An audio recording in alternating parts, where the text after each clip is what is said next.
How's it going, everybody? I am the Texas Man. I hope you guys are all having a fabulous day. Please give this video a thumbs up if you guys really enjoy it. Subscribe if you guys have not already. Also, do me the biggest favor of all, hit that bell notification button so you guys don't miss out on future videos or streams here on my channel. Also, make sure to head over to Twitch. Follow me at Douglas447. From time to time, I will be doing some streams for you guys. Primarily, I try to do things that are campaign focused, like Halo, Destiny, Battlefield, Call of Duty. I've done a little bit of Overwatch and whatnot, some Resident Evil stuff. So just head over there. It's much better set up for Twitch for me personally because you can also see the game and see me playing it at the same time. With YouTube, with my connection setups, I can only make it where you can actually see the game and not me. And I know a lot of people want to see me and the game at the same time. So Twitch at Douglas447 is the best way for that to happen. So I will be streaming a lot more over there. And at the time of making this video, hopefully I should have a lot more streams done. I'm planning on playing throughout all the Halo campaigns for you guys. And I hope you guys all enjoy. And of course, we're going to be continuing on reading through my book series. We're going to be continuing on with reading the Digital Doom Chronicles. I know part 1 was extremely longer than normal. Like I said in that video, I'm dividing up the Digital Doom Chronicles into 9 parts, and this, of course, is part 2. So if you guys didn't watch part 1, make sure you guys go ahead and do so. I think it's like 34, 35 minutes long. It's a really long part, but the chapters are kind of long. I mean, the book is like 76 pages, so I'm doing the best I can to make the videos as short as possible for you guys, but also, you know, where I'm reading, and it takes a lot of time, especially for this book. So with that out said, let's stop talking about this and let's dive in. Of course, if you guys are reading with me, we're going to be starting at chapter 3, the Kingdom of Death, and with that, let's roll. Chapter 3, the Kingdom of Death. As timid as they were, they had no choice but to enter the grim, cursed house to locate food and water. The group of 3 walked on the pavement towards the door to the eerie house, and soon came to a narrow pathway that led to the door. There, at last, was the door to the cursed house, and before the adults could even attempt to enter the structure, they had to deal with 6 zombies. "How do you plan to take care of these naked and no-eyeballed zombies?" asked Sue to Peter. Peter looked left and right at the lit torches that were mounted in the ground. "Let's give these zombies a warm welcome," said Peter. All 3 of them extended their hands left and right towards the torches and formed fireballs out of the torches. The zombies watched as their prey drew the fireballs into the palms of each of their hands and realized what was about to happen. "Batter up," said Peter. Peter, Dale, and Sue threw fireballs at the zombies and watched as the bones of the zombies melted away and eventually became piles of dust. "Help!" yelled Sue. Peter and Dale looked to see Sue on fire. Dale quickly imagined in his mind a bucket of water and poured it on her. The fire was no more, and the men wondered how Sue caught on fire in the first place. "I wanted to see if I can control fire." Sorry, let me try that again. "I wanted to see if I could control fire if it was on me, yet it did not work," said Sue. "Please do not try to use your powers to test their limits and kill yourself in the process also," said Dale in a romantic tone. The group walked to the door, and Dale rang the doorbell. There was no answer. "Try again, Dale," said Peter. Dale rang the doorbell by pulling a cord, and the door opened with no one on the other side to greet them. "This place is very spooky," said Sue. The group entered the cursed house, and the door shut behind them without anyone pushing it. "Hello? Is anyone here?" asked Sue, loudly. The group looked around the house to see no one had answered. The room was well lit with fancy candlesticks, which were spread out on the ceiling cells, dusty tables, and the rails for what appeared to be stairs to an upper level of the house. "Hello? Is anyone here?" asked Peter, louder than Sue. "No need to shout in my house," said a voice. Peter, Dale, and Sue looked up at the end of the staircase to see a man cloaked in a black robe. "Strange answering machine you have when someone rings your doorbell many times," said Dale. "At times I can't hear the doorbells ring," said the man. with white fangs showing from his mouth. "Who are you?" asked Peter. "My name is Vampire Lord," replied the man, taking his cloak off to reveal his entire face to the humans. "You're a vampire?" asked Sue. "Yes, I am," replied Vampire Lord. "You really have some nice guardians," said Dale.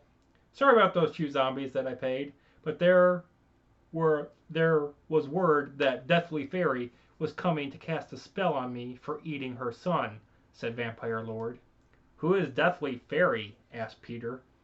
A bolt of lightning fired through Vampire Lord's body, and his body fell to the ground. The group dashed up the stairway and looked behind them to see a fairy with a wand. "All those who see me must die," said Deathly Fairy. The humans realized they had seen the fairy and were next to die. While Peter thought of what to do to save the group, a skeleton holding a sword and a goblin with black skin and sharp nails came alongside Deathly Fairy. "That elevator is our best bet," said Peter to his friends. Dale and Sue looked at the elevator to realize it was behind the 3 monsters of doom. "Kill them all," said Deathly Fairy. Spirit Reaper and Black Goblin charged towards the humans while the group prepared to use their powers. "Now!" said Peter. Peter, Dale, and Sue created fireballs and threw them at Spirit Reaper, Black Goblin, and Deathly Fairy. The group dashed towards the elevator and pressed the button up. The door opened and the humans looked around to see Black Goblin and Spirit Reaper dead, but Deathly Fairy was still alive. The group entered the elevator and closed the door before Deathly Fairy could cast a spell on them. "Those humans will not survive long in Evil Elevator," said Deathly Fairy, moving towards where the humans would exit Evil Elevator if they lived. "This kingdom has a fitting name for all the death that transpires here," said Dale. The elevator stopped, but the door did not open.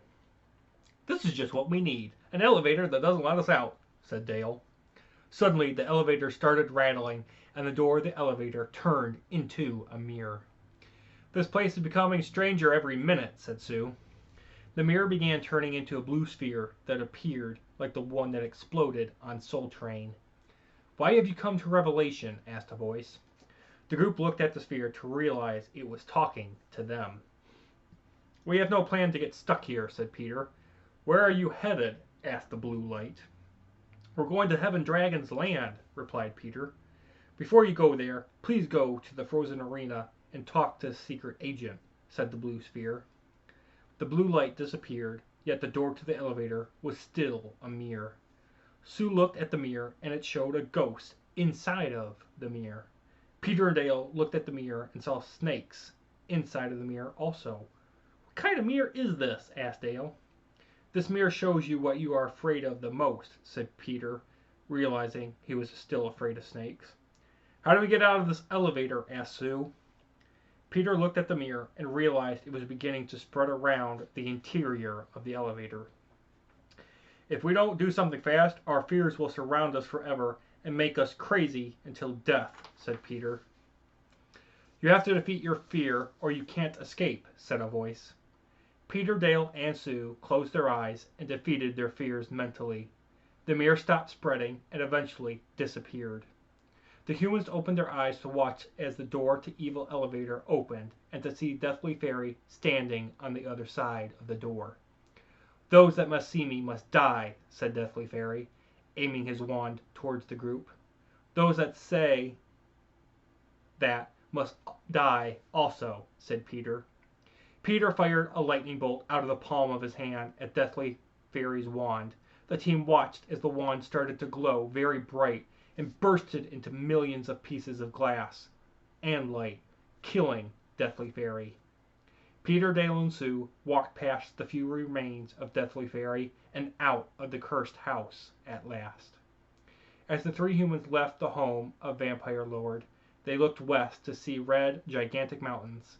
They also looked northeast and saw a dock with a submarine. The unit even looked to see Deathly Valley, the great graveyard, and more.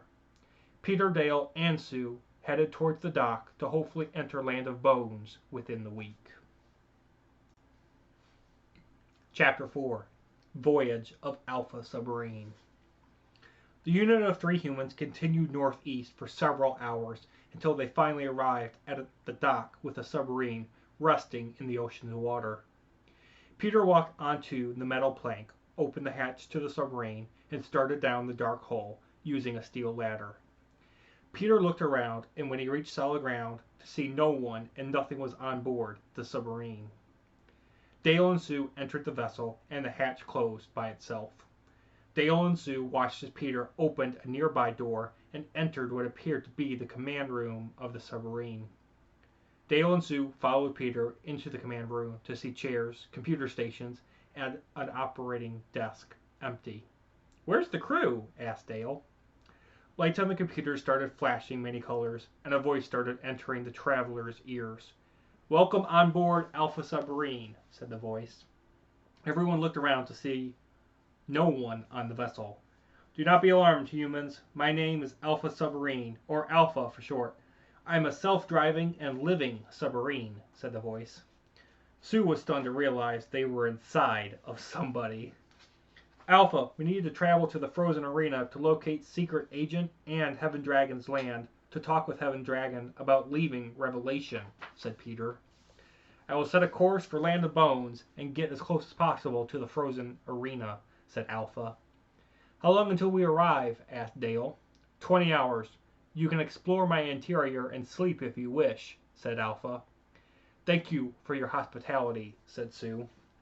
"Let's resupply on food and water and eat," said Peter. As the group left the command room, Alpha left the dock and headed towards a dock near the jungle. "Look at this red-colored soup," said Sue, after taking a sip already. "Sue!" exclaimed Peter. "You just had red powder," said Dale. "I know, and with its power comes the strength to kill both of you," said Sue, with a pistol appearing in her right hand.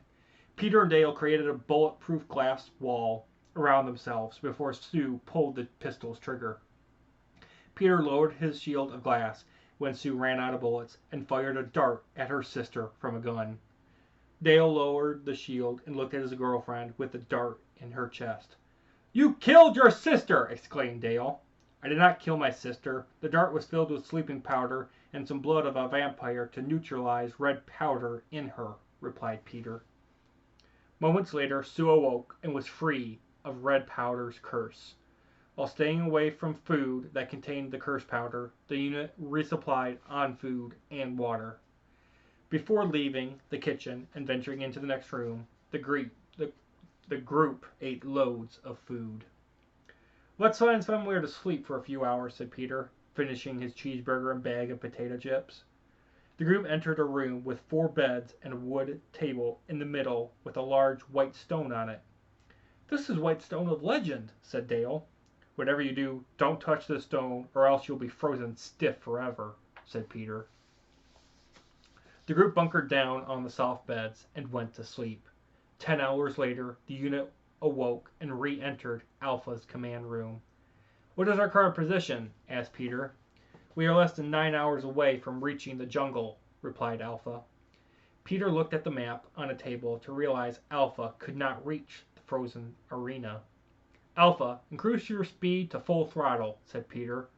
"Understood. We will reach the jungle in 1 hour at our current speed," said Alpha. Suddenly, red lights began flashing throughout Alpha, and the radar screen showed multiple bogies in the water approaching.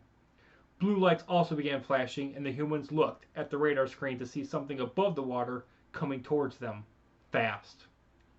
"Dive fast," said Peter. Alpha sunk into the water and started loading torpedoes and nuclear missiles into containers.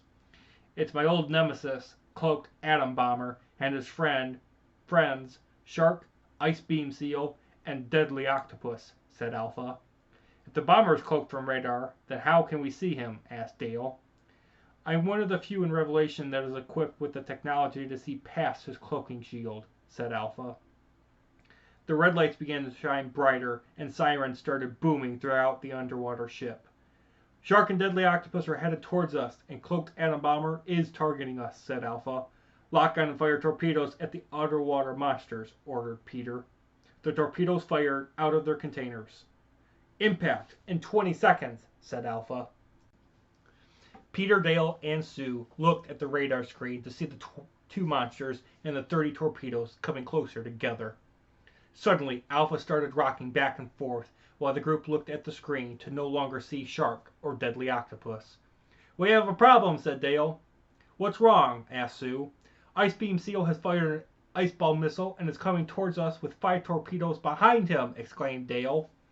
The sound of bombs exploding began filling the humans' ears, and they realized cloaked atom bomber was closing in on Alpha's position. "Alpha, fire countermeasures against Ice Beam Seal and make that bomber target something else," said Peter. Alpha fired the torpedo countermeasures at Ice Beam Seal, and the submarine shook again, after the monster's death and the powerful ice ball's destruction. "I have you now, Alpha," said Cloaked Atom Bomber. Alpha quickly fired 2 nuclear missiles towards his enemy, and the group watched a camera screen as the missiles bursted out of the water. The first nuclear missile destroyed the bomber's bombs, and the second missile destroyed Cloaked Atom Bomber's tail wing. The bomber flew away, and the voyage of Alpha's submarine continued. "Great job keeping us alive, Alpha," said Sue. "Thank you.